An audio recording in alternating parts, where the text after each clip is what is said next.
Assamese cooking and ব্লগৰ অন্য এটা ভিডিঅ'লৈ। আজি মই বগৰীৰ মিঠা আচাৰ বনাব লৈছোঁ। আপোনালোক সকলোৱে জানিয়ে বনাব, তথাপিও মই কেনেকৈ বনাওঁ আপোনালোকক দেখুৱাম আৰু তাৰ বাবে কি কি লাগিব আপোনালোকক দেখুৱাই আছোঁ আৰু আপোনালোকে ভিডিঅ'টো শেষলৈকে চাই থাকিব। এতিয়া বলক ভিডিঅ'টো আৰম্ভ কৰোঁ। মিঠা আচাৰ বনাবৰ বাবে মই এইখিনি বগৰী লৈছোঁ, লগত লৈছোঁ মিঠৈ আৰু মছলা ব্যৱহাৰ কৰিম। কালজিৰা লৈছোঁ, শুকান জলকীয়া কেইটামান লৈছোঁ, জিৰা লৈছোঁ, ধনিয়া লৈছোঁ আৰু গোৱামৰিচ লৈছোঁ। এতিয়া মই এই মছলাখিনি শুকানে অলপ ভাজি ল'ম, তাৰপিছত মই মিক্সিত পিচি পেলাই গুড়ি কৰি ল'ম। এয়া কেৰাহী গৰম হ'ল, এতিয়া মছলাখিনি মই ইয়াত দি দিম।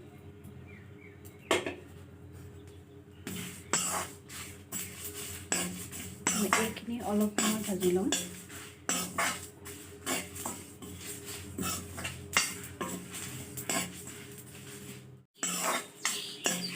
মছলাখিনি ভাজি হৈ গ'ল, এইখিনি ঠাণ্ডা হ'লে মই পিচি ল'ম। এতিয়া একেটা কেৰাহীতে মই তেল দিম।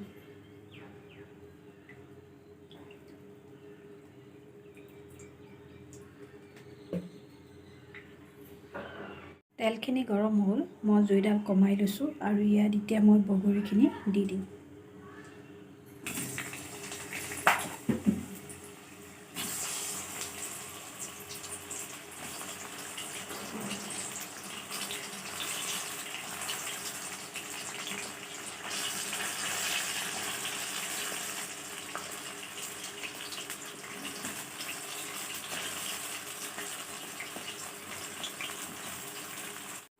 মই বগৰীখিনি দি দিলোঁ। এতিয়া অকণমান ভালদৰে লৰাই ল'ম।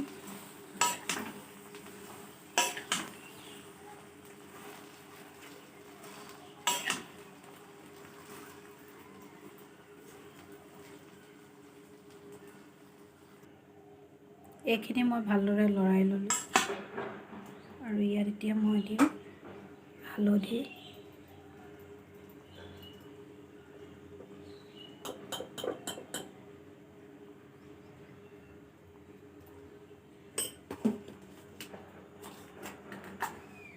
আৰু দিম অলপ নিমখ।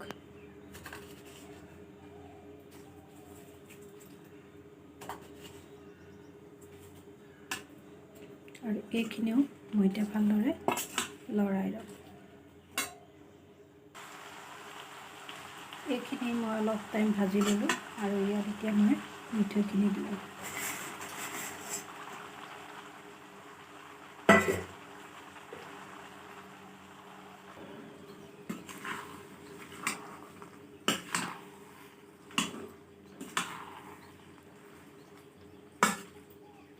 এইখিনি এনেকৈ অলপ ভাজি থাকিব লাগিব।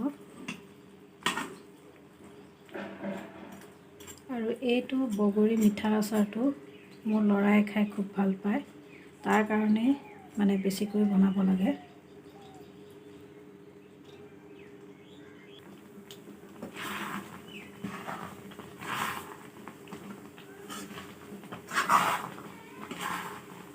মই এতিয়া জুইডাল বহাই দিছোঁ।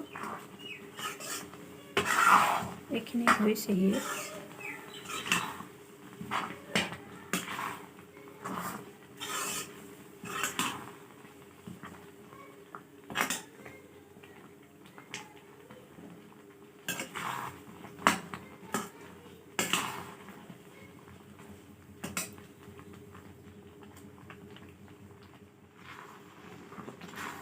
এতিয়া মই ইয়াত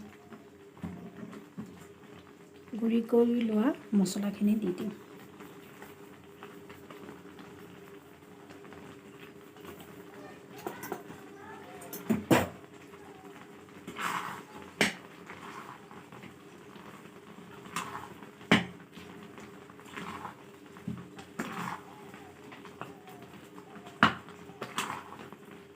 এইখিনি মিক্স কৰি দিলোঁ আৰু এতিয়া মই গেছটো অফ কৰি থ'ম। বগৰী মিঠা আচাৰ বনাই হৈ গ'ল আৰু মোৰ এই ৰেচিপিটো কেনেকুৱা পালে কমেণ্ট কৰি জনাব,